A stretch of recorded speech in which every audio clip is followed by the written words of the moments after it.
Hey, welcome to Socialism for All. This is S4A Livestream number 13, being recorded April 12, 2022. Welcome to everybody who's here in the live chat, and also welcome to everybody who is listening to this on YouTube or SoundCloud, from the recording. So, it's been a busy week for me. I was hoping to get the rest of Black Shirts and Reds by Michael Parenti up. It's the particular section that I have to finish is kind of long. There's 3 chapters and I'm not done with it. However, last night I did get 2 audiobooks up on the channel. Black Feminism from I think 1982. It might have been 1983. It's the issue that I was reading from didn't have a date on it, so I kind of guessed. By the Brixton Black Women's Group. And that's a half an hour long. For anybody interested in the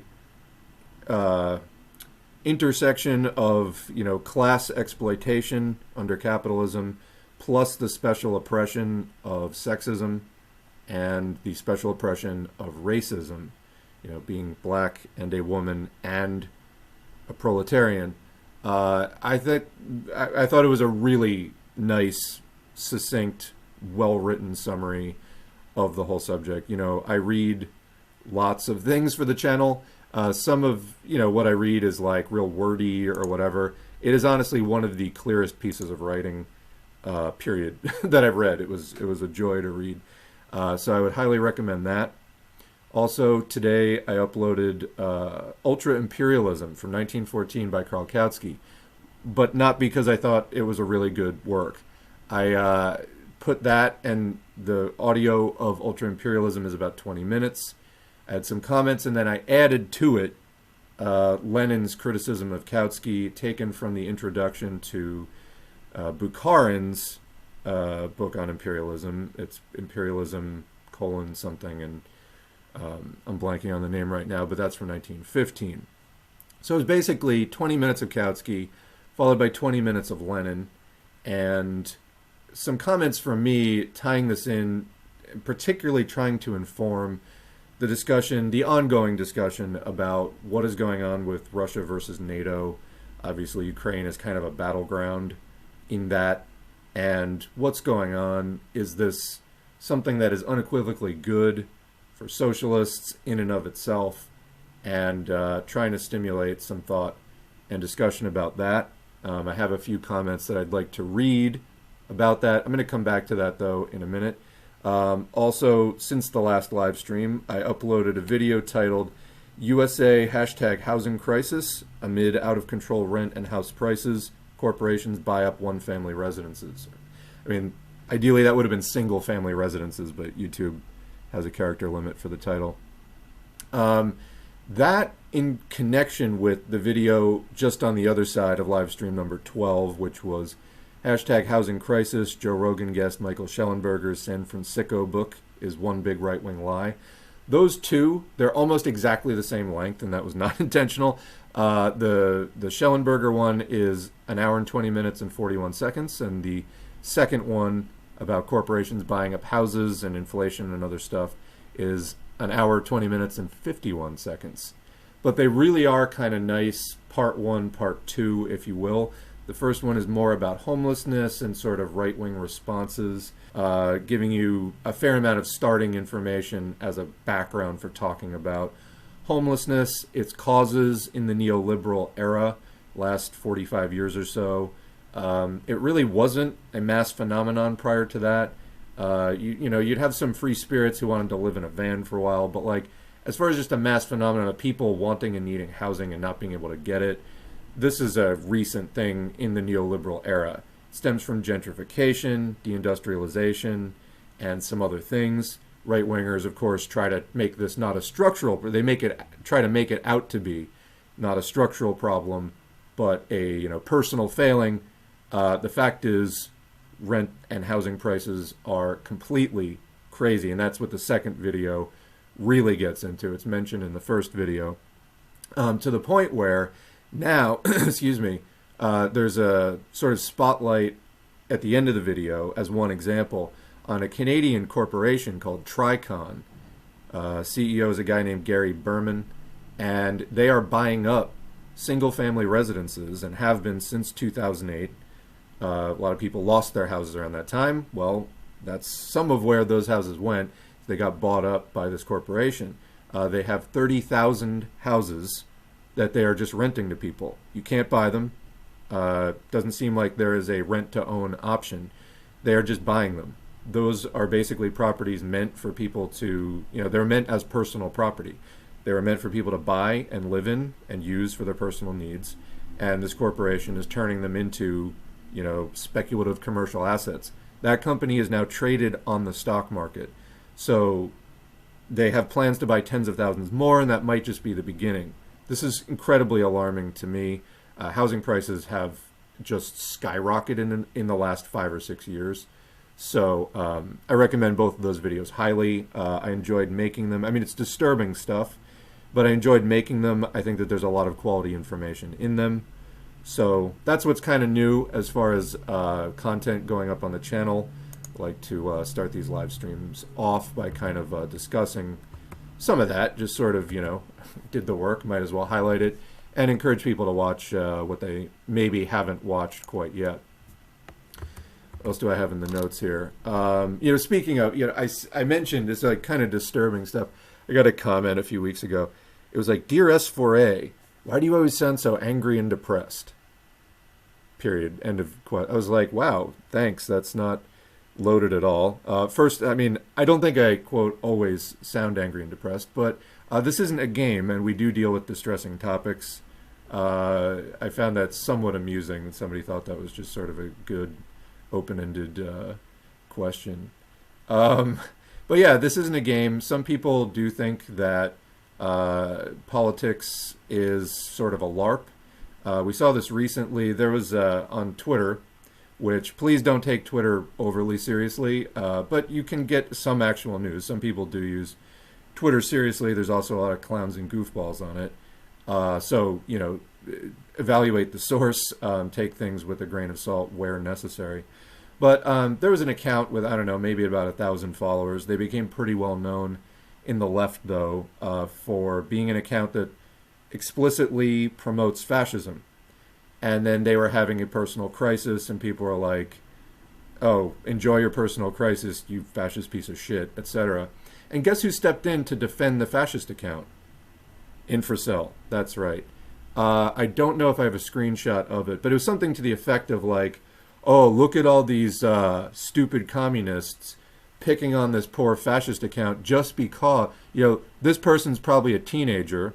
Most people said that they in fact weren't a teenager, and I mean that raises a whole lot of questions about just the sort of toxicity of these online spaces in general. But a lot of people said actually no, they're in their 30s. But picking on this account just because they picked, quote, the wrong internet LARP politics. So basically to me that says, it just confirms to Infracell, this is all one big LARP. It's just a big game, and everybody's just sort of out for clout and to make a spectacle and to be a clown. Except, let me tell you sincerely right now, this is not a LARP for me.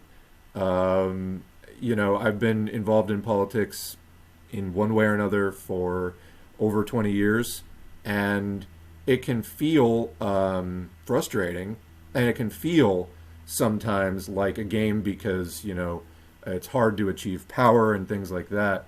You get involved in different grassroots movements. Sometimes you win something, sometimes you don't, but it isn't a game. And people who treat this as a LARP should really get the fuck out. Also, even if it is a LARP to you, maybe LARPing as a political ideology that promotes genocide and racism and everything else that fascism is about, maybe that's not a cool joke to play, perhaps. Maybe there are real world consequences, and maybe it's you that's out of touch and pissing everybody off around you, and maybe that's wrong of you. But I thought that was an interesting take there from Infracell, like, oh, he just picked the wrong LARP ideology. They're literally a fascist. Okay, but hey, if it's all a game to you, I mean, I guess that explains why you can't do Marxism even as a LARP to save your life. But something that crossed the Twitter desk today. So I also just did want to mention in the last stream there was a bunch of requests for this book or that, and I don't know if I sounded a bit frustrated with all the requests coming in. Somebody actually had written to me afterwards, and there was like some kind of message, oh, you sound frustrated with all the requests. Do you want some help handling it? I was like, no, that's not really the thing. It's just sometimes I think people forget that, with all the people who are listening to the channel, who are subscribed, and then also people who aren't subscribed, there's about 10,000 of you and one of me. And I think people forget that sometimes, that it can come off as a little bit like needy and grabby. So I just encourage people to, as they say, remember the human, because literally there are 10,000 of you and one of me. I mean, I started this channel mainly because I was somebody who wanted to, read more Marx and Lenin and all that kind of stuff, and probe more deeply into the whole history of socialism in its many forms. And it's great that it wound up becoming as popular as it is, and it's still growing. But, people should remember, I'm a guy who wanted to read more, and, getting flooded with stuff, some of which comes off as kind of demanding, it's a little bit much. But, no, it's great that people are interested in everything. I don't want people to get the wrong idea, but believe me, I have a very long list of stuff that I'm interested in reading, which, if I'm not interested in reading it, I'm probably not going to wind up doing it on the channel. So I just want people to realize what the sort of the track that you're on with your reading may or may not completely coincide with mine. And it may be that the thing you're super interested in now, I'm planning to read in 6 months. And it's just, we go where we go. But I do try to cover a variety of things. But again, I started this because there are things I wanted to read.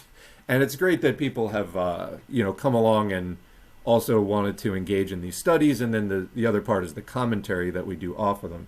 And, wanting to do, contribute to the actually socialist commentary that's going on various current events, trying to move beyond the SOCDEM gang, which people making requests for that. Of course, we had a big blast of SOCDEM gang recently. Hope everybody enjoyed that. But yeah. It's just, there's 10,000 of you and there's one of me, so keep that in mind. Speaking of various controversial topics that me, the human behind the channel, I give my opinion on, and then people respond to. On this particular topic, I think respond to somewhat quite violently. It is the whole Russia-NATO thing. So I'd like to make a few comments on that because, as I mentioned, the last video that I put up, it went up this morning, is Kautsky's Ultra-Imperialism with criticism from Lenin about different versions of, theorizing about imperialism. And there's this whole multipolarity thing going on. And so I put out this tweet and then I posted it on YouTube. It basically goes, and I covered this in the video even, it goes, quote, and keep in mind, this is written within Twitter character limits, so I feel like it's fairly complete, but people should keep that in mind. Anyway, multipolarity, quote unquote, equals competing versions of social democracy, neoliberalism, and fascism posturing against each other on the global stage. It's ahistorical and anti-Marxist to think that this in itself leads to anything but reactionary war between capitalists. Class struggle is needed. So that was the tweet. I don't think that there's anything that can be argued in that at all. But people were still arguing it. People were still getting mad about it. Why? Because I'm reminding you that this in itself is just not going to really lead anywhere. What is the problem exactly with being reminded that class struggle is needed? Oh, I know why. Because in general, people have been moving away from the idea of class struggle and substituting all kinds of other different things in there for decades now. And even in Lenin's time, people were like, oh, Marx is obsolete. No, it isn't. And the fact that people are attacking for bringing that up is, I think, very telling. So I had some additional comments which I pinned to the ultra imperialism upload.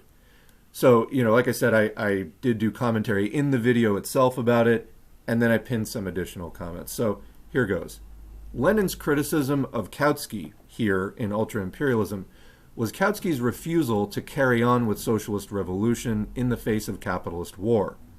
So this is just commenting World War I.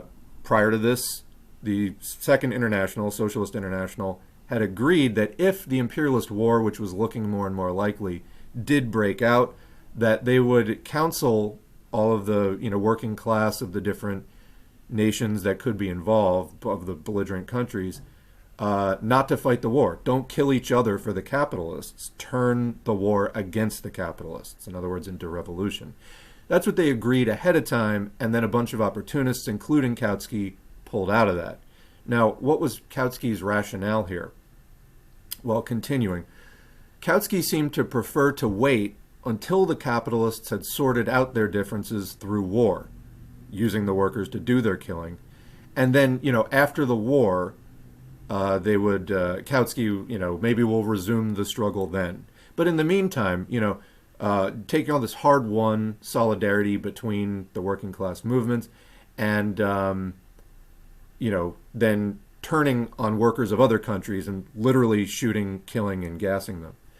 That's, what? And then, 1 minute I'm shooting at you, the next minute we're going to unite for revolution.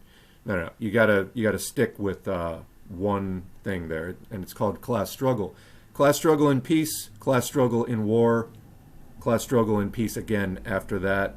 Class struggle, class struggle, class struggle. Not class struggle when it's convenient.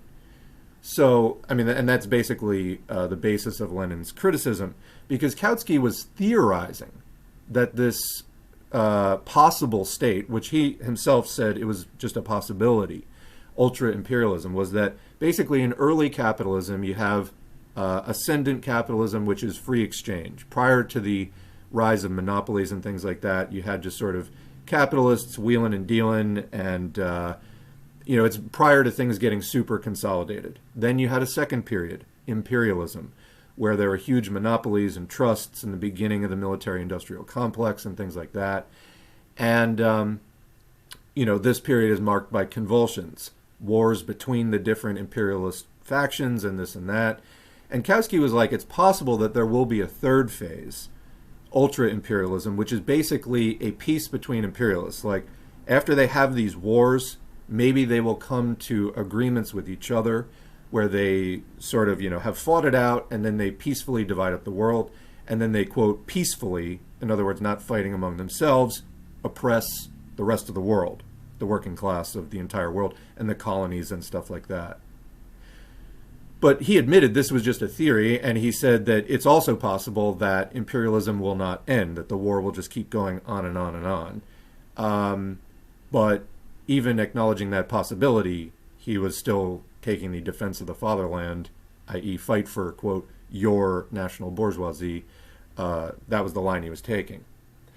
So anyway, continuing with the comment, Kautsky admitted, sort of summarizing what I just said, that even he didn't know for sure if after World War I there would be a lasting ultra-imperialist peace, or if it would just be sustained capitalist-on-capitalist violence more or less indefinitely. Again, using workers to do the killing. Like, the capitalists were just killing each other. Maybe that would be, not a bad thing for the working class, but no, they're using us to do that. And yet Kautsky was willing to have workers fight for their, quote, national bourgeoisie anyway. For this, Lenin accused Kautsky of advocating for what he called, quote, Marxism on credit, Marxism for tomorrow, and Marxism deferred, but opportunism today. In today's situation, I'm saying that we see some similarities and differences to this situation that existed prior to World War I. So in what, factions that call themselves the left today, you have the sort of like rad-lib, anarcho-Bidenist, sort of Vosh side of the left that ends up supporting the USA and NATO. That's probably the most direct successor of Kautskyiite thinking. It's like fight for your national bourgeoisie. But even they lack Kautsky's prior commitment to Marxism and therefore cannot exactly be accused of abandoning it per se. But even this isn't exact because there's not even a commitment from them to resume actual struggle against their own bourgeoisie at any point, seemingly more just a desire for the apparent peace from their first world perspective of the current ultra-imperialism. They just want that to just go on and on. So you get these people, the Vosches and people like that, sitting very comfortably in their first world life, and they're rooting for the US and NATO, because, that to them seems like peace. It's not peace for a lot of the rest of the world, but to them, they're like, just do that. Of course, they're not doing the fighting, actually, or anything like that. That is left up to poor people in the economic draft that get pulled into the U.S. armed forces. But anyway, all of that, it doesn't even get factored in for them. They just know, hey, nobody's bombing my house, and go USA and whatever the hell else. And they'll believe anything that the USA and NATO say about the enemy, some of which may be true and a lot of which isn't. So you get that error, siding with the bourgeoisie there.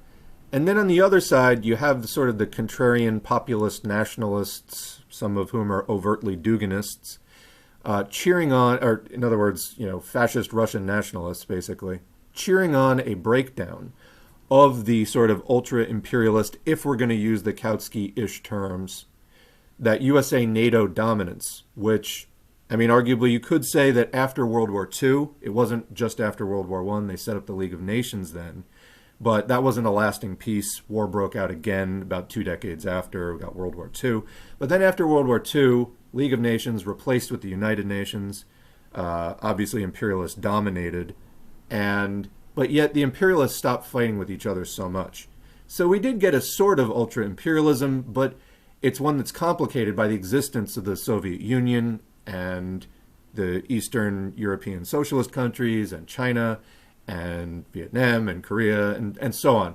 So there was definitely a armed insurrectionary working class movement that was helping, let's say, imperialism to sort of cool its heels and stop. But of course, the USSR was destroyed and took some things with it when it went. The whole sort of Eastern European and Russian and USSR project fell apart about 30 years ago, leaving this sort of vacuum. And what happened? Immediately, the US, UK, NATO started going on a rampage. Okay, so this was the, quote, unipolar order, which now China has become a huge economy, I think, to a lot of people's surprise. And there's a shifting of power. So we have people sort of on the other side, and it's not all about China, because there's a lot of, even a lot of people dispute that China is socialist or committed to socialism. But even if you accept that they are, there's a lot of other countries on that side of the table, sort of major economic powers, not as big as the US, but larger countries, Iran, etc., that are definitely nothing. They're not socialist at all. Russia also suppresses socialism. Remember, when we talk about modern Russia, we're talking about the counter-revolutionary bourgeoisie that is ruling on top of the corpse of the USSR. It's important to remember that. So anyway, on this other side, sort of against the Vosches and people who are pro-USA and NATO, we have the contrarian populist nationalists cheering on the breakdown of the ultra-imperialist or, unipolar dominance, seemingly for its own sake, or because they claim that they will resume their commitment to socialist revolution and class struggle once the imperialist convulsions have begun again. And this is where it gets really murky, because some of the people are China's socialist and Russia's practically socialist or whatever. Other people are no, they're not, but it's still good. And I grant you there's some difference between, those different stances. However, it certainly in the fog of war tends to get lost. So people have to keep that in mind. Picking a clear stance in war, there's not a lot of room for nuance, and that's just a fact of war. It's one of the reasons why trying to do things during wartime extremely difficult. This is where the organizing and war in many ways is a breakdown of communication. Nobody trusts each other. There's rampant violence. It's a total breakdown of order. So, nuance certainly gets lost in that. Peaceful transitions away from capitalism are not always possible. but you always want the most peaceful transition that you possibly can get. Cheering on war for the sake of war, nothing remotely pro-working class about that, not even slightly. But this whole thing about, okay, well, Russia isn't socialist, for example, but, we're going to resume our commitment to this. Again, a lot of this cheerleading is coming from people who tend to be more on the socialist patriot side, in other words, reactionary on many, many issues. Not really a commitment to most things Marxist, but somehow we're supposed to believe them that, just get a good war going up, which happens to coincide with, for example, Dugin's geopolitical theory of like the great war between continents, and you have the sea power and the land power. Nothing to do with Marxism at all, not even slightly. That somehow, playing into that, once we get going with that, then we're going to resume our commitment to socialist revolution. Forgive me for not really believing that. I find that hard to believe. So, to me, what both groups have in common is a refusal to engage in struggle currently, under present conditions. So should we believe either of them about what they're claiming to say in the future, they're claiming they will do in the future? So, to me, this is looking back to Lenin's accusation towards Kautsky of Marxism on credit, Marxism for tomorrow, Marxism deferred. But for today, we're going to sort of toe the line, either the home line of USA-NATO or the away line of, the sort of Russia-Duginist populist alliance. To me, it seems like a Marxist line of social revolution was compromised beyond recognition and left in the dust decades ago. And what we have now are basically just almost naked competing nationalisms. I think it's time for a renewal of Marxism, fundamentals like class struggle, etc. So that's what I'm advocating here. I've had people like, oh, you're pro-USA NATO. No, I'm explicitly not. And if you're coming away with that impression, that's just incorrect. My problem, though, is that it seems like all sides have abandoned Marxism. I mean, the basic idea of class struggle and socialism, and instead sort of going for, forms of social democracy of a sort, social democracy for now, social democracy, which is not even really social democracy, it's just, capitalists who don't yet have their hands on the international levers of the economy. What would they do in that case if they did? We don't know. But, something that claims it's going to be 20% less awful than the worst thing that we can find in the world. And when I say that a Marxist line of social revolution was compromised beyond recognition and left in the dust, that's what I'm talking about, when you're embracing that. And basically nobody's seriously talking from either of those camps, either the anarcho-Bidenists or the populist contrarians. Nobody's really talking about the Marxist line of social revolution. Then I think it's time that we stop trying to pick a side between those things and focus again on the basics, like the actual basics, because I think they have been tarnished.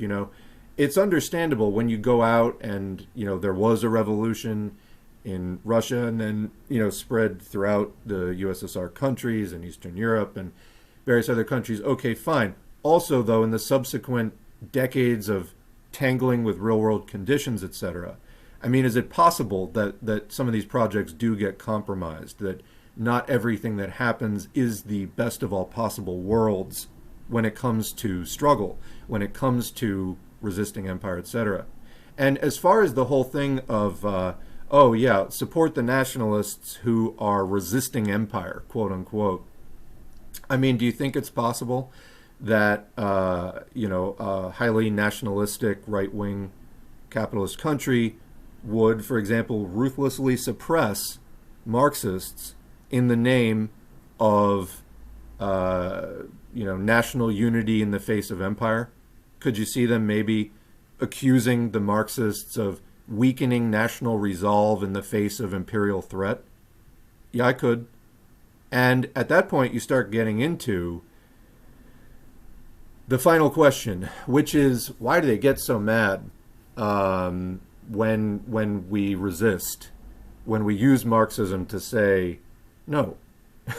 When we say no to both sides, both ruling classes, we say no to both, um, because they need us, because the working class makes the world go. And I think that this is the bottom line. They need us to buy into one side or the other, because this whole system, it's capitalism, people. Get away from the idealism of like, oh, Russia has this ideology and this and that. Whatever ideology a capitalist enterprise attempts to hold to, and they may even sincerely, and I'm not saying this about Russia, but any one in particular, anything that they sincerely attempt to commit to ideologically, they are severely constrained by the short-term profitability need of capitalism. That's capitalist logic. And so you may get companies who start out, on a small scale, companies even that try to have some social mission or whatever. After a while, they have to conform to what is profitable or go under, and it's extremely limited. This is one of the main limitations of capitalism, why we need to get away from this if we want any kind of lasting social change. Capitalism requires exploitation. It is loaded with contradictions, and ending capitalism is the only way to do this. So there's a lot of emphasis on whether it's from the resisting quote empire side or the existing empire side. There's a lot of emphasis put on making the working class pick one of these sides. Both sides get extremely frustrated and often violent when we refuse to do so. To me, that tells us that we're on the right track. The working class makes all of this happen. Ultimately, it's our labor that gets exploited. And it's, we can put a stop to this. We can put a stop to this. So that's why they need our buy-in. If we withhold that buy-in, all of this comes to a stop, and that's very frustrating for capitalists on both sides of this. So there's a reason that Marxism initially was, when it, from its inception, was so threatening to all sides of this order. And people need to remember how much power there is in that. It's why these people freak out so much when we remind them what they're doing isn't Marxist, and we choose the working class. Now, there's a lot of organization that needs to happen. The working class, if sufficiently organized, could end all of this in a day. The problem is that the organizing doesn't take a day. The organizing takes a lot longer than that. And the capitalists' interest is in preventing that organizing from taking place, and they have been. I'm now 2 years into doing this channel, not the only channel out there, but trying to make my contributions. I think that this is more of a long-term project. It's not something we're going to see today, tomorrow, or next year, but I'm hoping by 2030 that we see significant movement in this direction, and hopefully even sooner than that. But this is a conversation we need to have, and let them freak out. It doesn't matter.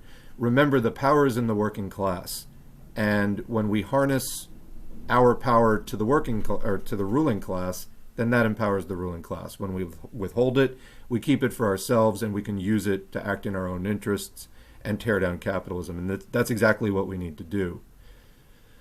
So again, I think that all the compromises of the past, 5 decades or so, we need a renewal, because I think that just the tires have worn out, and we're riding on rims, and it needs a change. So I think it is time for that. So anyway, that's some comments there. It's a hornet's nest.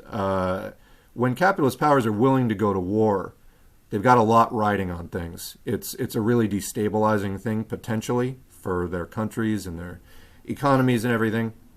Nothing frightens them more than workers who will not fight, and in fact start thinking about turning on them. We can't let it intimidate us. That's all I can really say. So I had some other things that I wanted to mention. We're about half an hour into this, 40 minutes into this. I do want to get to the chat soon, and I will. So I just want to mention a couple of other things. As far as a quick COVID check-in, I did that Actually, let me put that on the screen. I did this in the last video as well. I'd kind of like to have it as a regular thing. What do we have here? So, should be going up on the screen. This is COVID wastewater monitoring in the U.S. This is from the last 6 weeks, and this is from Biobot, biobot.io. The last 6 weeks, and you can see the curve is clearly going up. Also, if you look to the right, the light blue at the bottom, those are the daily new cases. Now, there's a lot of problems going on currently with cases not being reported accurately. People are using rapid tests, or they're just not getting... the authorities have found ways to not count tests in all kinds of ways. But even with all that going on, you can see that the bar for the most recent day is the highest that it's been in about a month. And the curve of the COVID in the wastewater is just going up at about, what is that, like a 35, 40 degree angle, and it has been for several weeks now. This is, BA1 is over. What you're seeing is BA2 coming in, and it's just going to get worse and worse and worse. We're seeing more and more outbreaks, like outbreaks of politicians in DC has been a big thing. Of course, they have access to the best drugs and all that stuff. When it starts breaking out again in the rest of the population, we don't all have doses of that, etc. And I think uninsured people can't get boosted for free anymore because the Congress cut funding for that. And it's really not a good situation. So that's going to be coming in. As I mentioned before, I was saying, 2 to 3 weeks, we would start seeing it. It's been 2 to 3 weeks. We are seeing it. It's on the screen now. It's obviously not at the peak of the surge. It's really just become fully detectable at this point. So it is taking longer. But I don't know, in another month, it's definitely, I think we'll be in the throes of a massive surge. That would, if this curve holds, that's where it's going. And if people recall, around Omicron, and a lot of that misinformation and propaganda, which was the Omicron is mild, quote unquote, which was a complete lie. What they were saying at the time, and it's sort of desperate wishful thinking, is that Omicron plus the vaccine, or like that Omicron would be a natural vaccine. And if because it's so mild, it wouldn't really hurt you, but it would give you the natural immunity. And if you added that to the vaccine, wow, you'd have just excellent coverage. You'd have great immunity. Well, what have we actually seen is that even in highly vaccinated countries, and also not highly vaccinated countries as well, so both cases, people got Omicron. Did it act as a, quote, natural vaccine? No, not at all. People got reinfected. So that didn't work at all. The only thing you can actually do, and I've said this a billion times, is stop transmission. Cholera didn't get stopped by people just continuing to drink the water and suck it up. You have to actually stop the thing from getting into people's bodies. We know now that COVID immunity wanes, whether it's from the vaccine or whether it's from natural exposure. COVID immunity wanes in a matter of months. And that's why we keep getting spikes every 4 or 5 months. This thing's been going on for 26 months. We're now on the 7th surge. If you break that down, it's less than 4 months between surges. This is terrible. Plus, there are new forms of BA. BA2 is the current one. It is more severe and more transmissible. I think the severity is a little bit more, but about the same as BA1 Omicron, but it's 30 to 50% more transmissible than original Omicron. So expect this next surge that you see on your screen starting to come in now. Again, it's not exploded yet, and the cases, we're not seeing it in the cases yet, but it is circulating. It's coming in, and expect that to get really bad. England and Scotland, for example, their second Omicron wave, the BA2 wave, they saw more hospitalizations during this second wave than they did during the December and January wave. So, so much for COVID as natural vaccine. That's what you're actually getting, is just reinfection. So that's not going to stop it. What will stop it? Ending transmission. That's the only way you can stop this. No disease in history has been controlled by just allowing rampant transmission. So anyway, apologize for the limited graphics, but that's the only screenshot I got for you today. So back to that quick COVID update. It's on its way in. We're starting to see little outbreaks. We're not in the throes of the big surge yet. So it's taking a little bit longer for the roller coaster to climb, so to speak, than I was thinking. But the general direction of the thing is the same. Otherwise, I did want to mention, somebody asked me in the last live stream, was I going to cover the Amazon Union thing? And I said at the time, no, like I retweet some of their stuff. Like I can't always, making a video is really time consuming.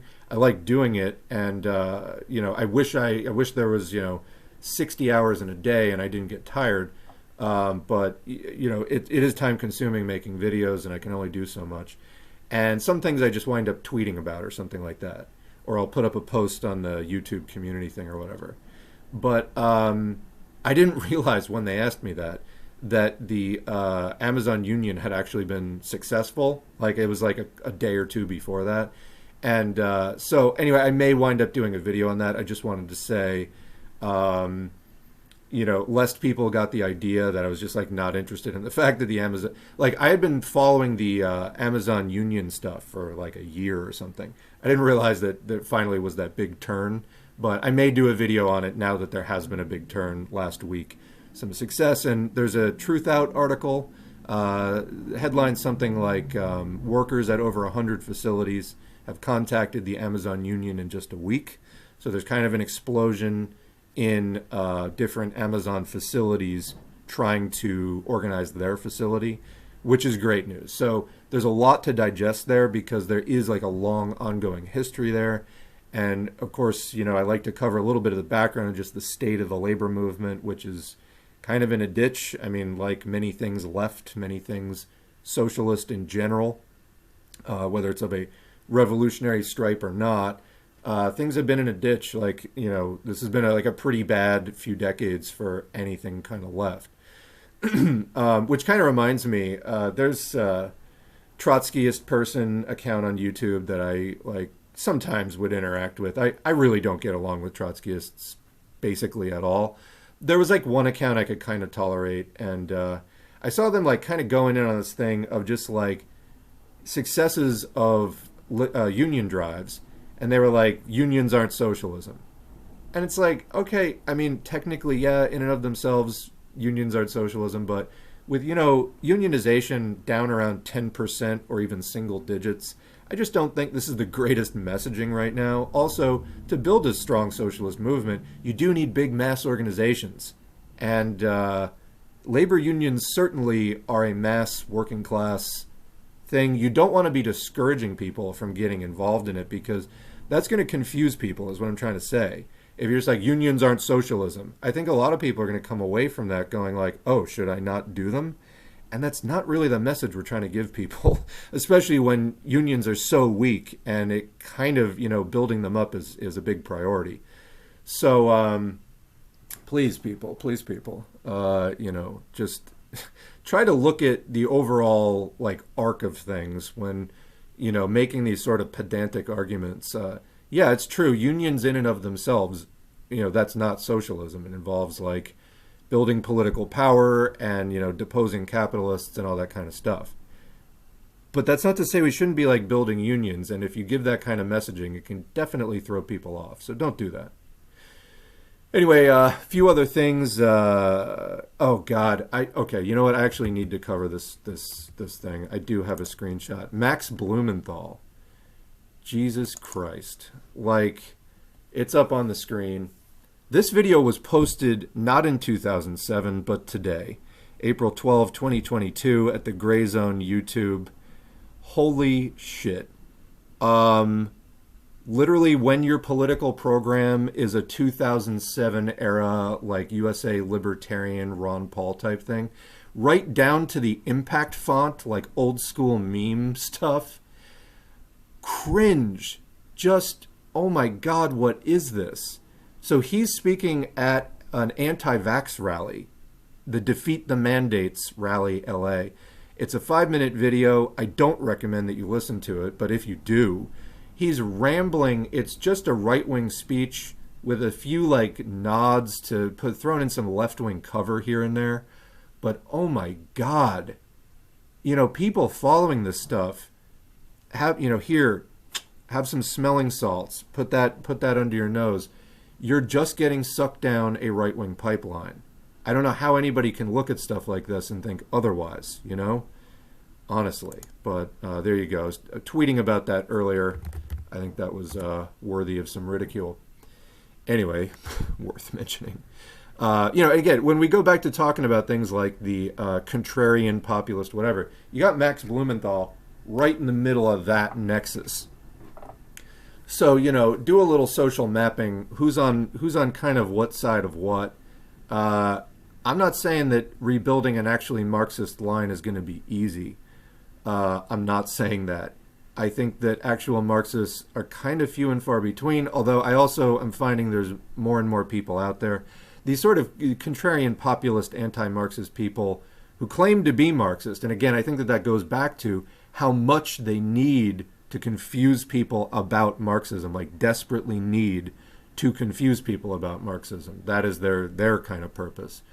I know that I'm connecting with more and more people who are actually down with a Marxist line, and that's really key and important. And it heartens me to see more and more people show up every single day, whether it's at the YouTube channel or the Twitter or whatever. Like I said, I'm a guy who wanted to do some more, you know, reading and maybe help other people out. I'm here to help, and I'm here to network with other people in the same vein. I'm not here to fucking sell my soul to get like podcast invites like these other fucking absolute bastard, just opportunist pieces of shit, and just operatives, people who are literally on a mission to confuse people about what Marxism is. I am not into that at all. It disgusts me. I hate those people more than I can tell you. Anyway, class enemy. So, had a few other notes. Had some articles on microplastics. People were asking. This came up in a live stream, and maybe I'll do a video on it. Actually, that would be kind of a nice little 20-minute sciencey video. Some stuff about climate change. There was like these freaky days recently, somewhat alarming days of like warm temperatures last month in the Arctic and Antarctic. I'm going to get to the chat though, and maybe those will go into other videos. The one last thing that I wanted to mention is I started work on a commentary. You know, I did all those Sockdem gang videos, and I think I kind of found a way to enjoy doing them finally. And I was like, all right, what else can I do commentary on that I've sort of had in my folder? And the Zizek-Peterson debate from a few years ago was one thing I was thinking of doing.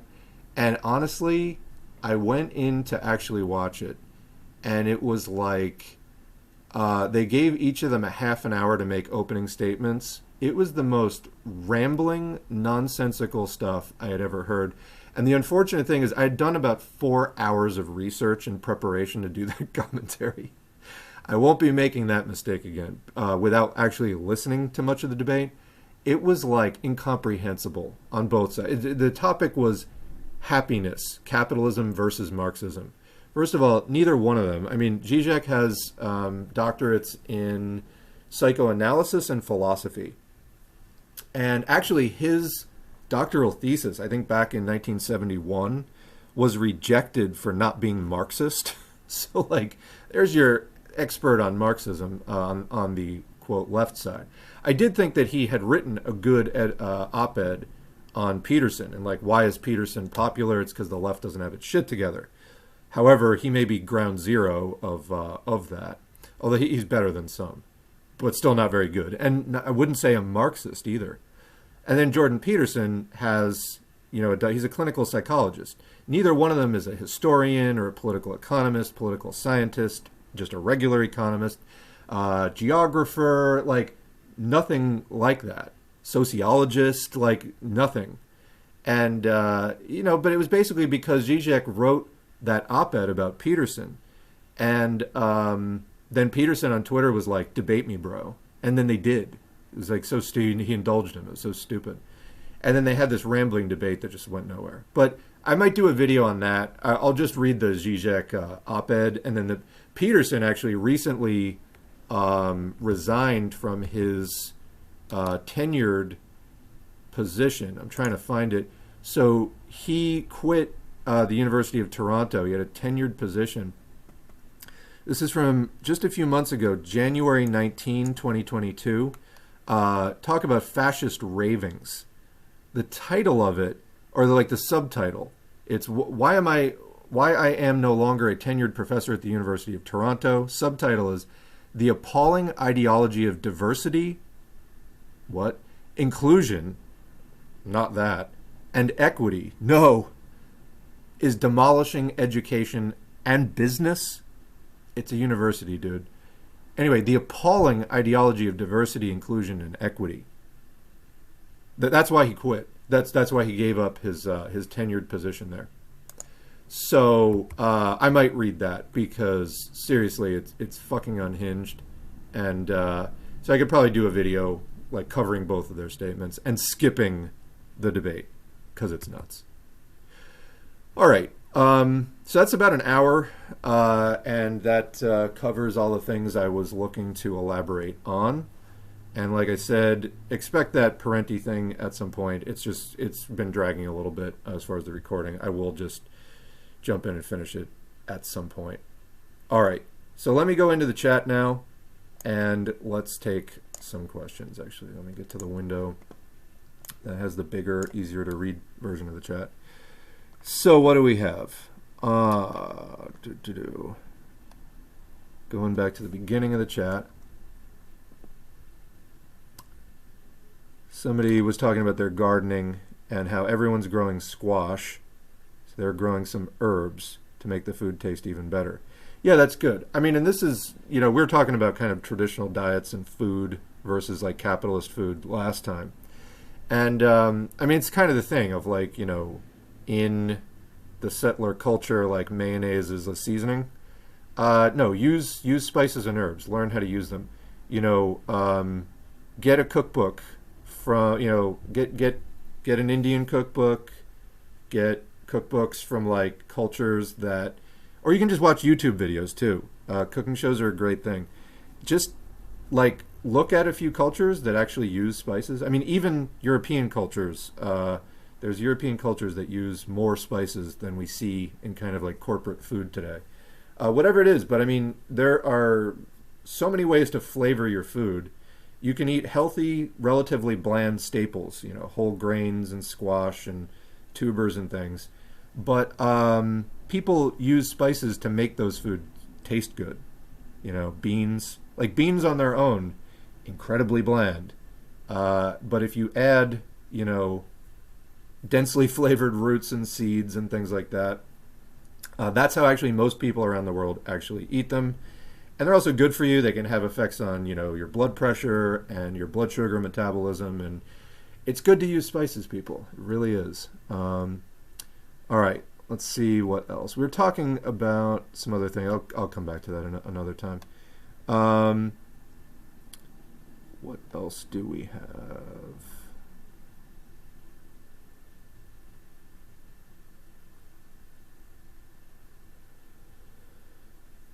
Let's see.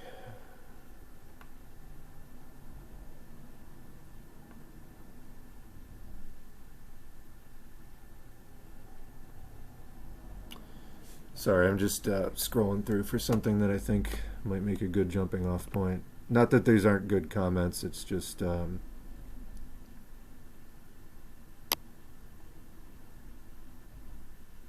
Somebody says, amazing how you can get your mentions burned down over telling people to participate in class struggle to, I don't know, make socialism happen. Yeah, but like I said, this is something I'm becoming more and more aware of. You know, I do a channel which focuses around, it's at least half audiobooks of actual major figures in Marxism and Marxism-Leninism. And I don't just stick to the, you know, Marx, Engels, Lenin, Stalin, Mao. We do other things filling in, like there's some flavor, excuse me, in there.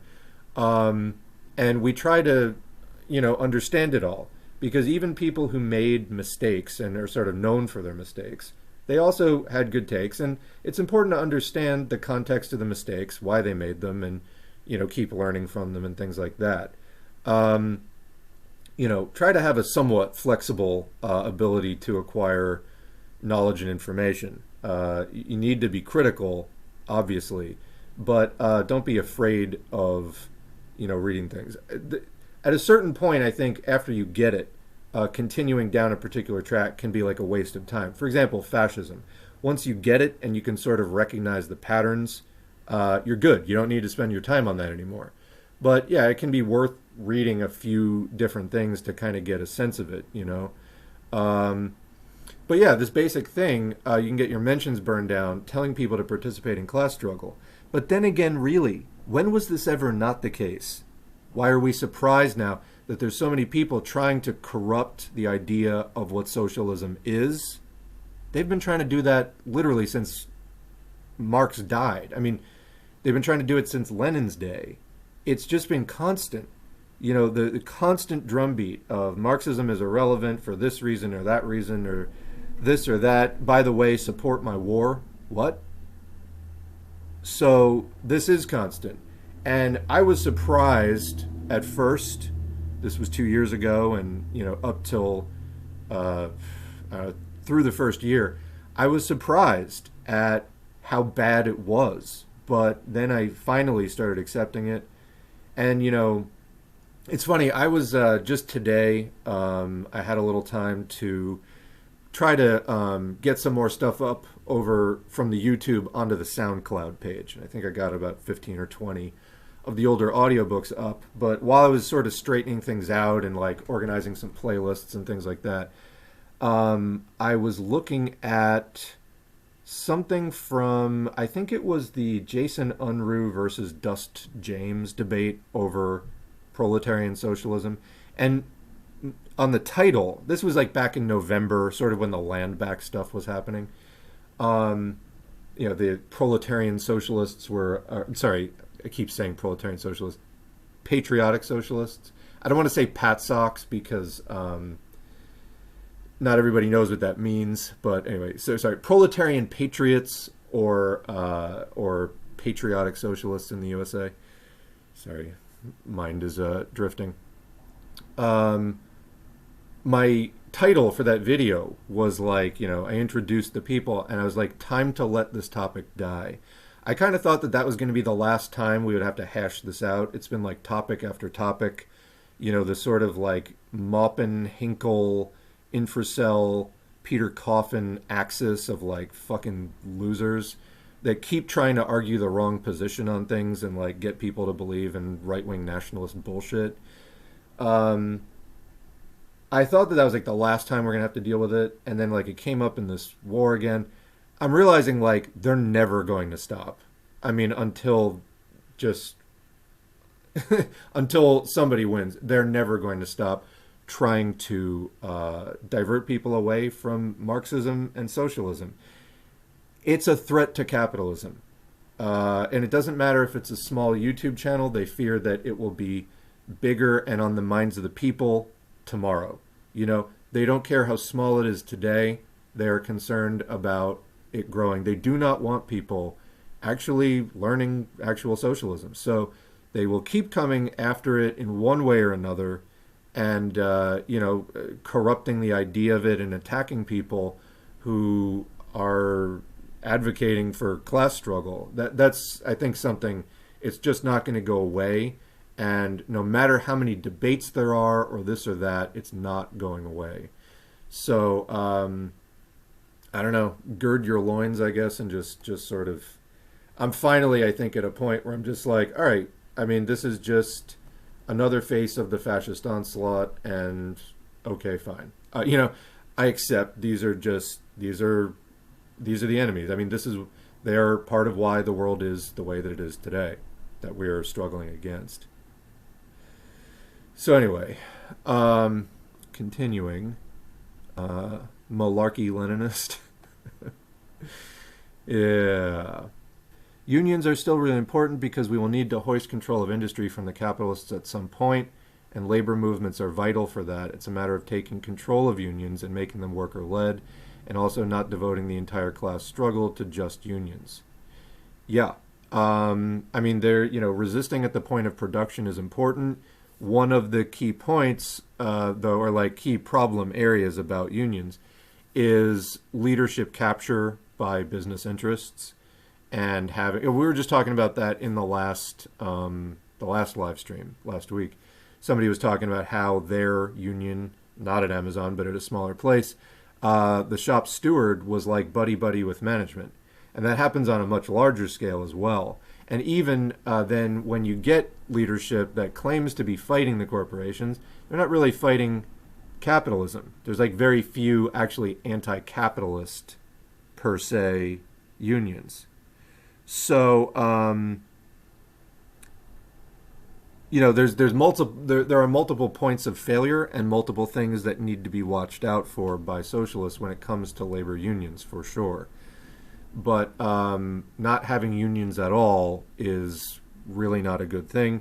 As you say, if you can, you have an existing union and you increase the militancy, then that's great.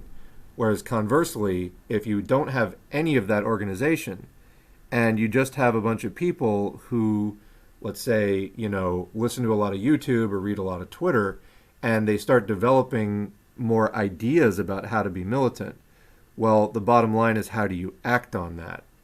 And so that's, oh yeah, we have to organize. Oh, maybe we should have been doing that all along rather than letting the labor movement get completely destroyed. Now, some of it got destroyed because of concessionist leadership that was in bed with management, basically, in the capitalist class, and just the project of capitalism more generally, which led to erosion of trust from the workers in unions as an institution. But we got to look beyond that, and like the knee-jerk, well, I won't do the union thing then, and I'll just save my money, I'll save my union dues. Okay, except without that union, then your pay is going to be cut, and you're going to wind up worse off really quickly. So, anyway, hopefully that's clear. Continuing.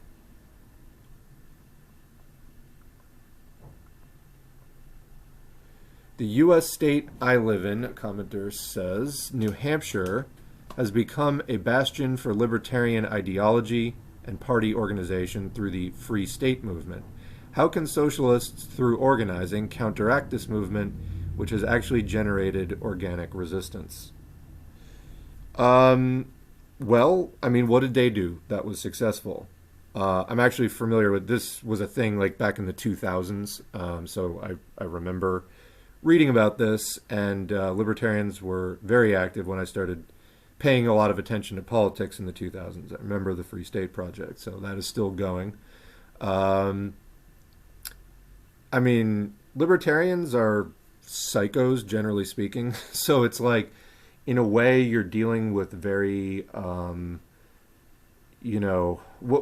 works for organizing libertarians is not necessarily what's going to work for other people. Like, they were getting people to move to New Hampshire to like run for office and try to convert it into like a libertarian stronghold. I think that they figured out that New Hampshire was like one of the easiest places to elect people to the state legislature. I think that was one of the factors, and so they did that. I don't know. I mean, for one thing, what is the largest, quote, third party in the United States? It's the Libertarian Party. So for one thing, they have a political party. So that would seem to be a factor here, right? I mean, it also helps that like libertarianism is just sort of like republicanism on steroids. So if your state is already Republican, like they're not, it's just sort of a hop, skip, and a jump towards libertarianism. I know there's going to be some like libertarian diehards that are going to, well, let's say that are in denial about that and would put up a fight on that, but I don't really care. So, their ideology doesn't actually truly threaten the ruling class in any way, shape, or form. So it's easier for them to get elected, etc. But, I mean, if people were to start by actually having a functioning party, that can become the third largest party, in the U.S. That I'm sure would be a help. Hold on, I just got to pause my mic as a siren goes by.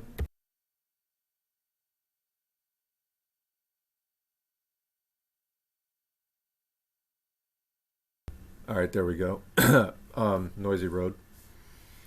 So, and then people will be like, "Oh yeah, well, electoral politics." And who said anything about electoral politics? I said a party. Now, you need organization to wage effective class struggle that isn't purely spontaneous, etc. And you may have a vanguard organization of like highly educated, like people who have really studied theory up, down, and sideways and are the most class conscious and have participated in many projects, because actually participating in struggle also really sharpens class consciousness beyond just mere sort of book learning. But you do need the part, and you also need mass organization and like mass parties as well for working people to join that aren't controlled by corporate, big capitalist interests. So that's key, and that isn't really happening. I mentioned the Green Party a lot because it is the fourth largest. It's after the Libertarians. There's a lot of problems with the Green Party, like really a lot of problems with the Green Party. I'm not trying to downplay that even slightly. But it is the largest thing that's remotely left. It follows the Bernie rules of like not taking corporate money and stuff like that. Howie Hawkins had actually a pretty decent, as far as, he was basically talking about it as like a mass party, promoting eco-socialism, etc. If people don't get involved in this, then it doesn't grow, and you can't counter the sort of, retired hippie capitalists that want to drag it down with sort of their, warmed over contrarian right-wing politics, which is a problem in the Green Party. If more left-wing people joined it, it would be less of a problem because you could drown it out. But people don't get involved. So it is what it is, and it winds up being a problem, and then, the longer that it remains a problem in that way, then that's what people come to know it as, et cetera, and whatever it is. But electoral politics are just one avenue of class struggle. Even if you're not winning the elections, it is an advertisement for your existence. And you can also use the party, not just for running in elections, but you can use it for activism campaigns, which the Green Party does as well, and historically has the whole time it's existed. But again, it's like this, U.S. Americans not being joiners and stuff like that as like a cultural thing. There's a lot of problems of just like, so one of the reasons libertarians have been more successful, we covered some, such as they actually have sort of ruling class ideology, just more extreme. So it's, less of a threat, and they're not actually the badass rebels that they think they are, things like that. But also, they have a party and it's organized. They're also like petty bourgeois to bourgeois, so they have more money to pump into their party. And they don't actually have principles like getting money out of politics and things like that. Like if you remember Gary Johnson running for president a while back, the Aleppo guy, he was for-profit prisons. Like that's your average libertarian, stuff like that. So how through organizing can you counteract it? Form a party. I feel like flash forward to like 10 years from now, where I'm going to be like sitting in this exact same position as a skeleton with like, cobwebs on my bones, still like join a party, form a party. Until this happens, tweets are just not going to cut it.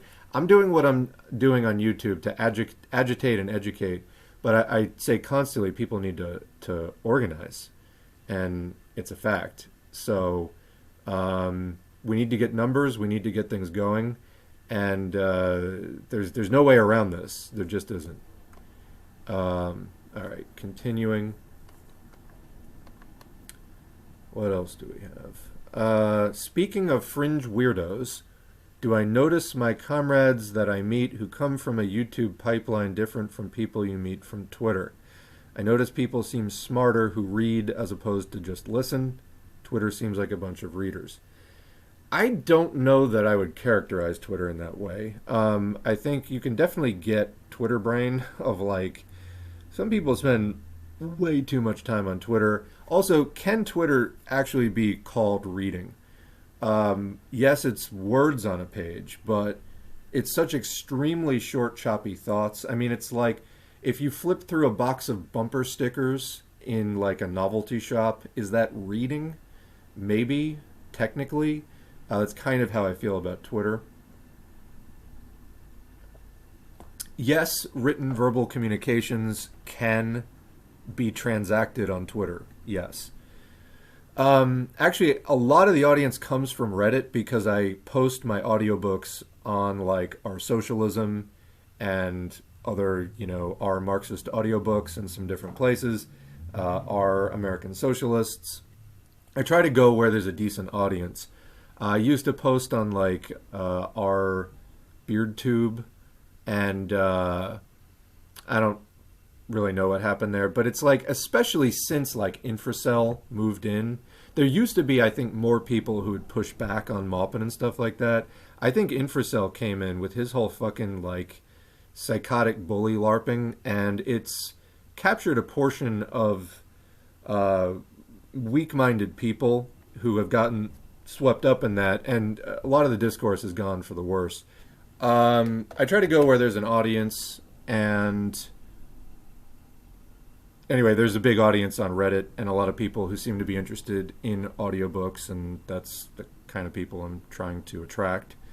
Um, but yeah, I don't know. I actually get a very small amount of people off of Twitter. I was looking at the analytics a while ago, and you can see where people come from, and it was single digits percentage. I think it was like 8% of the audience comes from Twitter.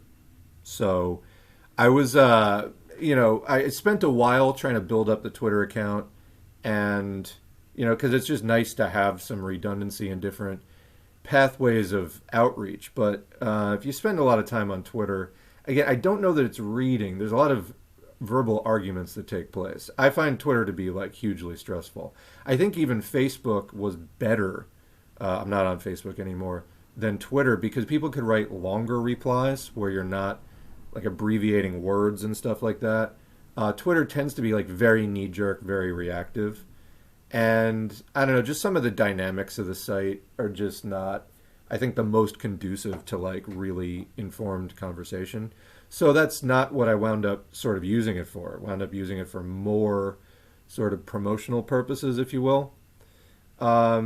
So I'm not exactly sure when I meet people where they are coming from. Like when a comment, a YouTube comment comes in, for example, it doesn't label the account as like, join or subscribe to your account off of Facebook or off of Reddit or off of a share from somebody else. It doesn't say. So I guess long story short, yes, I think there are different audiences of people from different places. And so I'm careful to post different things in different places, knowing that, who it may attract. But I can't say that I actually like can evaluate after the fact so much. Sometimes I will get an influx of people where I'm like, where the fuck did these people come from? And then I'm like, okay, don't want to do that again. But otherwise, like a lot of times you just can't figure out where actually people came from. Anyway, that was that was a lot of that was a very long-winded way to say I don't know, I guess. What else do we have? Are there any other podcasts that cover left literature? Yes, I'm sure there are. There are other channels that do audiobooks too.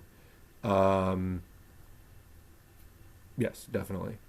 And I'd love to see more. I mean, I think that, having more informed people is a good thing. What can I say? Yes, there definitely are. I mean, if you're looking for, audiobooks on particular topics, there's ways to find it one way or another.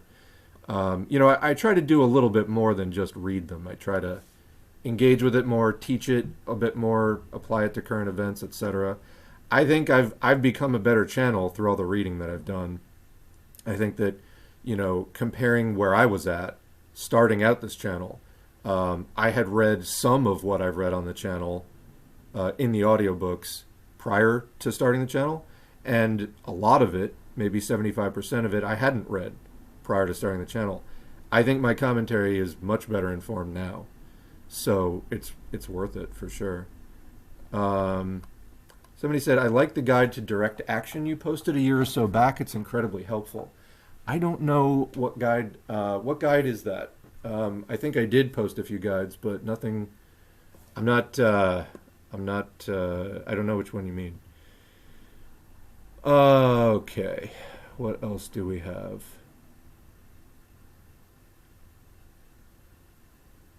Have I watched Infracell's response to my video on him? No, I have not. No, I have not. There is literally no reason to watch that guy at all. Do I read the books before recording? Again, some of them I have read before, most I do not. Sometimes I will start reading something and really not like it, or just really feel like it doesn't fit with sort of like if I was to cover it and put it up on the channel, it would take it would like open up a whole line of other stuff that I would need to like flesh out, and I like can't get to it. So there's a lot of stuff that I've started reading and like have started recording even, but I felt like getting into it, it raised a lot of questions of stuff that we haven't really covered on the channel, and I would want to like round it out, in other words, with more discussion. So I've sort of like paused it. But yeah, that happens. I don't want to say a lot, but it happens a fair amount. I do tend to skim things first, or like I don't pick things at random. Let's put it that way. Usually I will have a research question or sort of like a line of inquiry in mind, and then I will pull texts related to that topic or related to that author, whatever it is, and so things can kind of go that way. But I try to do them as a package, and sometimes, you know, I'll grab stuff that I think is in support of a particular topic, and then I get into it and it's just kind of bad, or it's just kind of a mess or something like that. Somebody keeps asking thoughts on the current Russian Duma, and you can stop asking because I don't really feel like going into that today. Somebody says, I hear that shorts can really help with outreach. So that may be, I can't stand shorts. I think it's YouTube's like answer to TikTok or something. I hate TikTok videos. I think that it's a bad format. I think that watching 2 or 3 minute videos is too choppy. The people are speaking at 100 miles an hour, and you can't. I feel like I'm being assaulted with information in it, or they're like it's either overly dense or it's completely empty. I just don't think that it's a good format. I don't think it's a good space. And I remember pretty much I've kind of felt this way about TikToks like from the beginning of their existence. Because like if people remember Vines, you know, I like comedy, and so, you know, I feel like that was a great little format of like to just do a quick joke. So you got 6 seconds, boom. And then they canceled that, and like TikTok kind of started to try to fill the void. But it was too long, and I didn't like any of them. And I feel like people are trying to do informational TikToks, and it just sucks. And I feel like the shorts are kind of in the same way. You can't actually develop a thought enough. I think 5 minutes is the minimum to actually develop a thought clearly. And I don't know. I just... anyway, it's a good idea. But, you know, clipping dynamite theory passages, you know, I mean, if you want to send me, like, if you want to make me more of a pitch on that, of, like, with particular examples, I'd be willing to, like, consider it. But people have approached me about, like, oh, hey, can I make TikToks of your stuff? I honestly feel like, and, you know, people might feel differently, but, you know, and this is my thoughtful consideration of this. I think that doing 2 or 3 minute clips of theory out of, say, a 4-hour book is going to give more people the impression that they know what they're talking about when they don't. And that is absolutely the last thing that we need going on today. I think there needs to be more of a commitment to, if you can't sit down and do the hour or two to get through this, even with somebody else reading it to you, then just admit that you didn't read it. You know, I don't think that you can like truly, I mean, you could cliff note it in terms of somebody reads the entire thing and then does a summary. But I don't think that that's good either, because it's too lacking in context. And when we're talking about Marxist theory, you know, which is focused as it is on examining multiple contextual things about a situation, not going with just slogans, not going with just boilerplate analyses and templates that are just to be applied mindlessly to all these various situations. As you see people doing that, making mistakes like that today. I had somebody arguing like, oh, I guess Mao was opportunist for, you know, aligning with the Kuomintang. No, it's that China had virtually no capitalism at that point, and therefore no proletariat. They had a big peasantry, and they did what they had to do. That was a century ago in one of the most underdeveloped countries on earth. It's a completely different situation, but if you just get a clip, you might not understand that. Whereas if you read the whole book and you get a few comments pointing it out, then you will. And so to me, people might disagree with this, but I would rather have a world where people have actually either read the whole thing or read none of it. And the people who've read none of it, they can't pretend to have read it. I would like a world where it is harder to pretend that you have studied the things. It's easier then to know who to have a conversation with, who to take seriously, and who not to take seriously. So anyway, those are my fairly strong feelings about it. I think that it's not something, in other words, it's not to say that it's entirely impossible. There may be ways to do it, but it's not something, to my mind at least, that, like, for me, there's a lot of sticking points of why not to do it. I could see a possibility of, like, somebody else comes up with a way to do it, and then if by watching their example I find it convincing, then I would try doing my own version of it. But it's not something, for me at least, that seems to lend itself readily to that.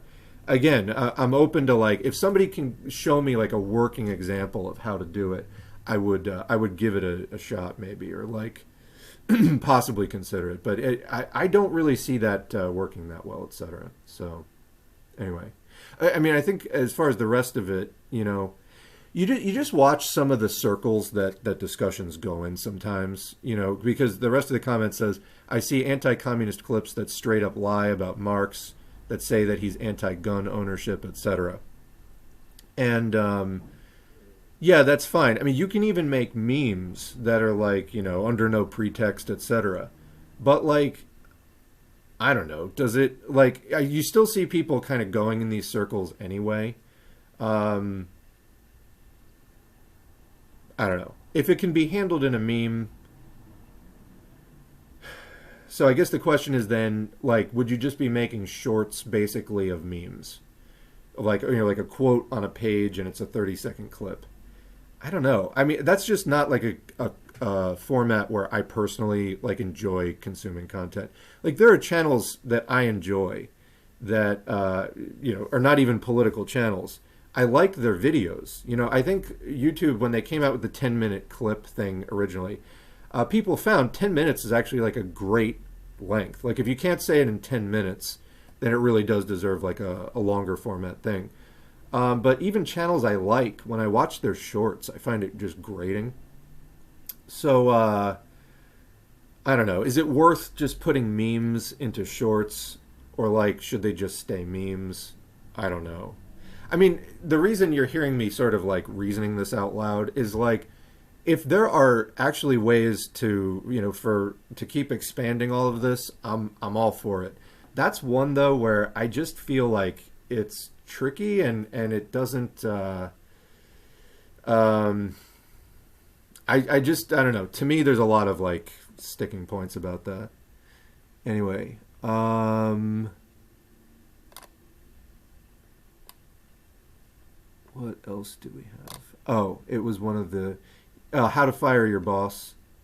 That was maybe the guide to direct action. Yeah, I would think it was just. I had a couple of those, and I put one of them on SoundCloud today, trying to move all of the audiobook.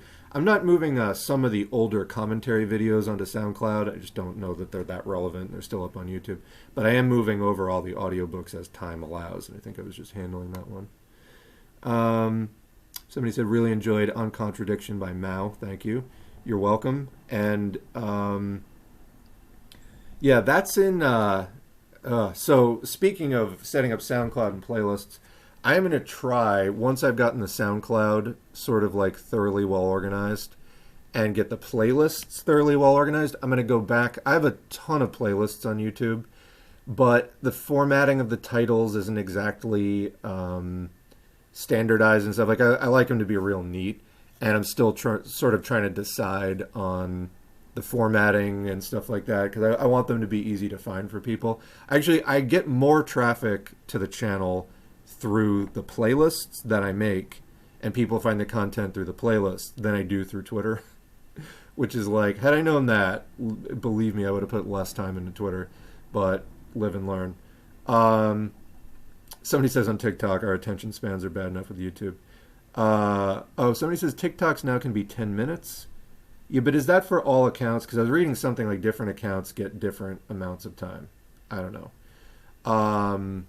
Anyway, and let me say this. I would probably do a backup on like Vimeo prior to, not that Vimeo is like a hot social media site, but just to get the stuff up online in more places. TikTok, I feel like it's like a new art form. You know what I mean? Like, as far as I make one kind of video and TikToks are a different kind of video. And it's just like there's a different language to it with different emphasis points. And like I said, it's a different art form. It's like, can you draw? Yes. And then there's a difference between making a graphic novel and like a 3-panel cartoon. So anyway, but anyway, what I was saying about the playlists, Mao's on Contradiction, that is one of the ones in I made a playlist of Hakim's only socialist reading list you'll ever need or something like that. That was one of the reasons I bumped that one up, because I was trying to do everything on the list, because I know Hakim's popular, and it was a good list. So having that up on the channel is good. The one text I will say that is like the biggest thorn in my side right now is Lenin's Imperialism, the Highest Stage of Capitalism, because it's at the end. It's after Capital. It's at the end of the basic ML study guide, and I'm trying to do those in order. But the only version, or the version of it that I have, it's in like 16 pieces or something. So it takes up like enormous amount of real estate on both the basic ML playlist and on the Hakim playlist. And I think that and handling the contradictions among the people, those are like the only two texts on the Hakim list I haven't done. Yeah, God, I can't wait to be done with that basic ML list. They're just long texts, and it's a lot easier for me to sit down and do a half an hour or an hour and a half video than it is to like spend 5 days like recording a 4-hour video. So anyway, I was talking about this before. It's like Anti-During is just really long, and that's the next one, and it's just there's that like publish or perish thing. That's in academia, and it's a little bit different. YouTube, it's even more so. I try to publish like every 2 or 3 days minimum, and if I haven't published in like 48 hours, I start getting sweaty. I'm just like, gotta keep doing it, because the channel has been growing, and I want it to keep growing. So anyway, but yeah, as far as enjoying On Contradiction, I'm sure we would have gotten to it eventually, but indirectly thank Hakim for making that playlist, and then obviously me for having the idea to duplicate it. The TikTok format is like the most addictive media format for kids and teens. It perhaps should be regulated somehow. So yeah, and this was our attention spans are bad enough with YouTube. I think that the thing about it is you watch something for 2 or 3 minutes, it's enough time to like raise questions but not answer them. So I just always come away from TikToks like incredibly unsatisfied. And so you keep clicking on them because you're like, where's the rest of it? Where's the rest of it? And you start, even if unconsciously, trying to satisfy it by like watching other videos. because again, like it's like you can start like 2 or 3 minutes is a good amount of time to start a video, not so much to complete one. So anyway, TikTok versus Twitter for brain rot. Probably different types. Twitter is so rapid fire. I think it is just, it's such like a rush. You scroll through that thing, it is just hot take after hot take, and you know, oh, that's funny, oh, that's sad, oh, that's traumatizing, oh, that's funny again, and it's just like poof, it's all on your screen simultaneously, and just, oh, should I like that, should I retweet it, should I comment, oh wait, I was gonna comment but then this, like, it's just fucking total overload. So I think Twitter is more likely to like give you a nervous breakdown than TikTok, but TikTok is probably more likely to like just have you clicking endlessly in search of like closure. I don't know. Let's see. Somebody says, I agree, cannot digest info in such a short format. It takes time and grappling with the info instead of pretending we are robots and automatically accept info like some kind of plugin. Yeah, it's the thing from the Matrix of like, I know Kung Fu. Yeah, you don't know Marxism because you watched a 2-minute fucking video on it. So even memes are better because I think people look at memes and you don't get the idea from memes that you like learned something. You get the idea from a meme that you read like a funky bumper sticker, basically. That, and don't get me wrong, like memes can be a phenomenal thing for communicating. Like a well-crafted meme literally can put so much that it would take like 3 paragraphs to put into words. If you just like get a good meme going, you can say a lot in 5 seconds that you would never be able to say purely verbally. So I think memes have like enormous potential for communication, and I love them. They're seriously just dear to my heart. I just don't know you can like do the same thing with a 2-minute video, but got another comment here. How about a nationwide food service union? Everything that has to do with food workers walk out until we get higher pay, better hours, benefits, and profit sharing. Not a bad idea. It's a very precarious, people are often faced with horrendous conditions. I fully support it. I think unions you get in fields like that tend to be things like SEIU, and they tend to go after bigger, like corporate outfits of like big corporate, food service outfits like supermarket chains, or like really big, I'm blanking on the names of it, but like there's a couple of companies that do like cafeteria stuff for universities and like corporate facilities, and why am I blanking on the name? But they do a lot of like full-time benefits stuff, and it'll even have like a contract and stuff like that. Anyway, I'm blanking on the name, but there's like a couple of like massive companies that do that kind of food service stuff. I fully support that. The question is, do you do it through independent unions or do you do it through one of the big sort of business unions? What does it look like? But yes, raising the floor on that is hugely, hugely important. I completely, I've spent my share of time in food service, and boy, does it need to be improved for sure. Somebody says, requesting more Hoja. I probably am not going to get, there's a few Hoja, and I like Hoja's things. You have to take it with a grain of salt, but I do like Hoja's writings. I'm probably not going to get around to Hoja again until we do more of like a long chronological, like we get through all the stuff that's still sort of on the plate. Then after I get through what's on the plate currently, which is a bunch of texts on nationalism, and then a bunch of texts, well, the basic Marxism-Leninism study guide, basically. After I clear through that, I'm starting a long chronological thing, early Marx and Engels, early USSR, so like Trotsky, Stalin, Bukharin. I've already done a bunch of Stalin, but I haven't sort of covered that whole era, like later 20s and 30s USSR. Plan to do like kind of a big glut of that stuff, and then get into like, post-World War II stuff. And I probably won't be getting into more Hoja until we get to sort of the 60s, 70s, and the Sino-Soviet split and stuff like that. So I don't know. Will I sneak in some Hoja? The problem I found, because I was going to sneak in some Hoja more recently. There aren't a lot like Hoja. I think like to write because his shit is long. There's not a ton of like short Hoja pieces, and so it's like I can't just if I'm feeling frisky one day and I want to just boom sit down, drop a half an hour Hoja video because I had a little free time. It's not like that. It's a fucking commitment, like getting into a Hoja audiobook. So anyway, if Hoja had I don't know, been a more concise writer, or just done more with a short form. It's not that he's not concise. It's just done more in short format. There, I would probably do more of them. But I do plan to do like his book on Eurocommunism and some other stuff. Just probably not till we do that like long chronological sweep.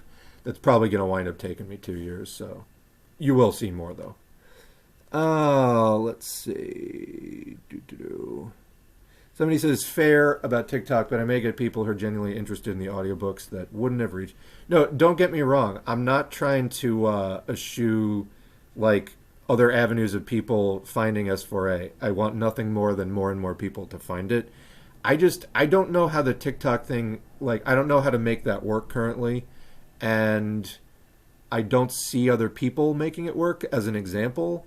And I'm just sort of pursuing what is working currently. So if it strikes me as a better idea, then I might get into it, but it's there. Anyway.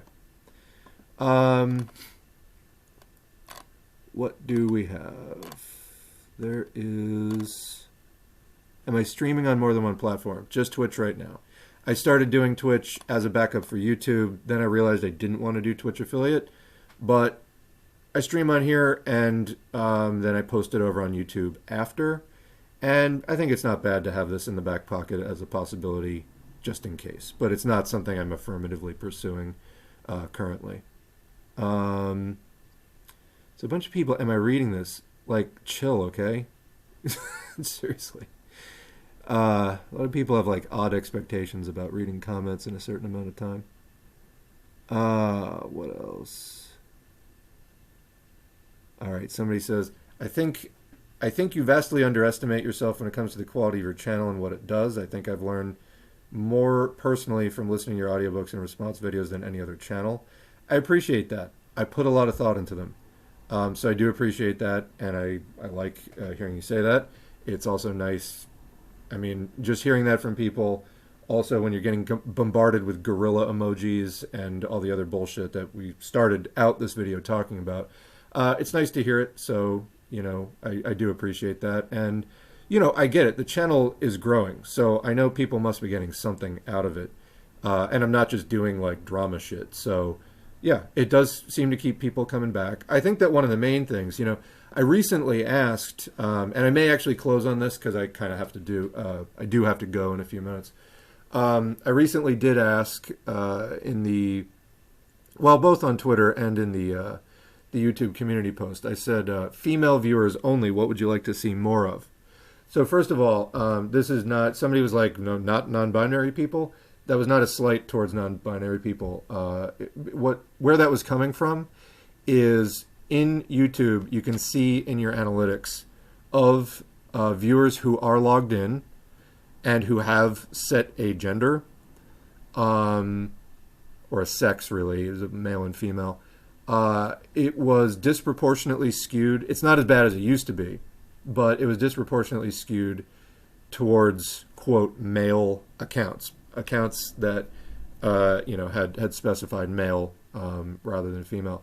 And, significantly so, to the point where I was like, we should, I mean, I've made a point of this in the past and then I think gotten away from it, but I would really like to make more of a point of evening it out to a 50-50, or at least to whatever the actually reflective thing is of YouTube accounts that specify male or female. I would like to get those evened out, and they're not evened out currently. So yeah, quote, female YouTube accounts, tell me more of what you'd like to see, because I would like to spend time on that. And the thing I found is that when I do post more of the women-specific content, things about women and socialism or socialist feminism, things like that, the views on those videos are way lower. So guys, you're fucking up. You need to watch those videos, okay? Like, seriously. It's not just a, like, you know, this is a girls issue thing. This is a working class thing. Half the working class is not men and such. So it's relevant. But I can see it every single time I put up a video that is focused on women in socialism. It gets way fewer views. So this tells me something a lot about the headspace of a lot of the viewers. And I am planning on doing more with that. And people are just going to have to, I can already hear the complaining. I'm anticipating it. But, you know, we may have to go through a few months of videos that don't get a lot of views because it's not, you know, the stuff that more like male-centric audience is looking for. Although they should be, but it's not what they're thinking of when they think of socialism. And honestly, it needs to change. So I did get a lot of feedback from the respondents. So thank you for those of you who did respond. I've collected a number of works. I picked up some anthologies relating to sex, gender, and sexuality and socialism. And it's actually kind of a good format because I picked up a number of anthologies with, you know, shorter things that I can make a 20, 30, 40-minute video on. So there will be more of that. And I'm sure that, you know, I can hear some of the neckbeards already getting pissed off about it. But, you know, it is what it is. It's until the audience gets sort of rounded out when it comes to sex and gender, then, you know, it may be a little sluggish for a while we attract those viewers. But I think it's more than worth it because socialism is not a male-centric thing. Not at all. Anyway, I'm going to leave it there. My apologies if I didn't get to your comment or just passed it over. It's not necessarily a reflection on any of that. I do actually see a lot of comments, so maybe I'll just grab the chat. And I know I said I was going to do this last time, and then I didn't follow through on doing like a mailbag video. Again, I get everything that I can up on the channel. You know, if you'd like to enable me to spend more time on this channel, please head over to Patreon and, you know, get me some more funding because if I don't get more funding, I can't take time away from other stuff because I have bills to pay. So, you know, the higher that goes, the more time I can spend on these videos, the more videos I can make per week. Like, obviously there's going to be just a cap at some point, but yeah, you know, I mean, I'm taking in a certain amount of money and I have to spend the rest of my time on other stuff. But yeah, I may do a mailbag video to respond to some more of these comments. Anyway, I'm tired and my mind is starting to wander, so I'm going to head out. But thanks everybody, and thanks to the current patrons whose names are not on the screen. I keep meaning to put the screenshot in a Twitch accessible format, and I just have not. But thanks to the current patrons whose names are in the end of every other video. And we'll catch you next time.